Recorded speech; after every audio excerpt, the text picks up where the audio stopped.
Good morning mga Lodi. Pag-uusapan natin ngayon class ang tungkol sa tamang pag-engage. Okay guys? Hello guys. Ang tamang pag-engage is halimbawa may mga dumaan na. Kala ko merong nakasingit. May mga dumaan na content creator na mga video, text, live o mga photos. Makipag-engage kayo doon. Hindi kayo mere-restrict. Try nyo guys. Kahit maka 100 kayo na engage, hindi kayo mare-restrict basta tama yung pag-comment nyo. Yung comment nyo ay ayon dun sa video na napanood mo, or ayon dun sa photos na napanood mo, or sa live, or sa ano man yan, reels, okay, o sa long video.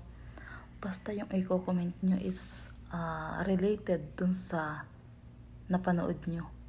Okay? Hindi ka mare-restrict. Yun ang tamang paraan ng pag-engage. Nakakataas din yun ng engagement. Yun ang dahilan din. Dahil tumataas ang ating engagement. Huwag na kayo guys maghanap ng mga content creator na yan na i-engage nyo. Hindi nyo na need na magbahay-bahay. Yung mga dumadaan sa wall nyo, doon kayo makipag-engage. Mag-comment kayo na ayon doon sa photos, video, or reels.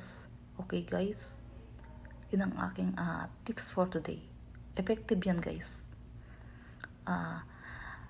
Malay mo, sa pakikipag-engage natin ng tama, makumpleto mo yung set na gusto ni Meta. Kasi nandyan naman si algorithm, nakabantayan. Kasi kapag nakumpleto mo yung set ng wala kang nilalabag na violation, wala kang nilalabag na restriction, saka yung mga content mo is original, nakikita ka ni algorithm, nakabantayan siya dyan. Para siyang si Bantay.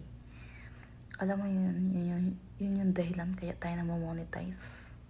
Siya kasi yung nagbabantay sa atin. Kung tayo may ginagawang anomalya, kung may ginagawa tayong mga hindi karapat-dapat sa community standards, is siya talaga ang gumagawa ng paraan para gumanda ang ating dashboard.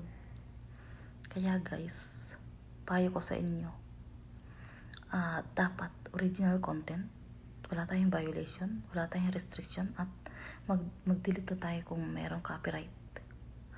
Okay guys? Saka ito pa class, kapag nakumpleto mo yung gusto ni algorithm, si algorithm kasi is parang siya yung ni Meta, siya yung assistant, okay? Siya yung nagmamasid sa atin sa mga ginagawa natin, sa ating mga content, sa ating wall.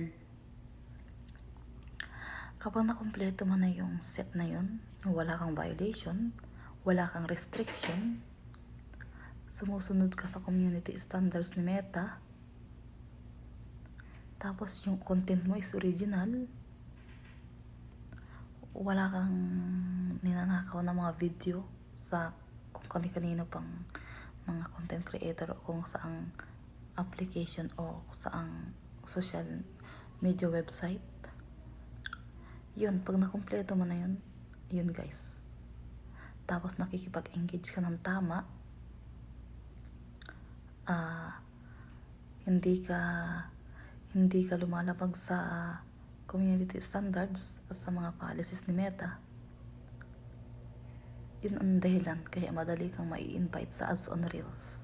Okay guys? Kaya kung ako sa inyo, gumawa kayo ng original content, consistent na paggawa ng content, tapos wala kayong violation, delete nyo yung violation, wala kayong restriction, iwas kayo dyan sa follow to follow, may limit, huwag yung sunod-sunod makikipag-follow to follow ka. Talagang yun ang dahilan kaya naglalag out session yung inyong Facebook. Yun ang dahilan kaya nagkakaroon tayo ng violation. Okay guys? Kaya sa aking mga content creator na baguhan, na nagsisimula pa lang, gawin nyo to guys. Effective. Kapag nakumpleto nyo yun, wala kang violation, wala kang restriction, wala kang unoriginal content, puro original yung content mo. Pag nakumpleto mo yung set na yun, package, posible kang ma-invite sa ads on reels. Okay guys? Malinis yung account. Kapag nag-upload kayo ng video, i-check nyo agad ang professional dashboard mo kung mayroon kayong issue sa na-upload nyo. Ganun ang ginagawa ko guys. Sinecheck ko agad yung aking professional dashboard. Sinecheck ko yung aking profile recommendation kung may flag content or may copyrights or may violation or may restriction. Okay guys? Yun ang aking tips at advice sa inyo for today. Okay guys, sana makatulong. Give me likes and share and comments. More followers.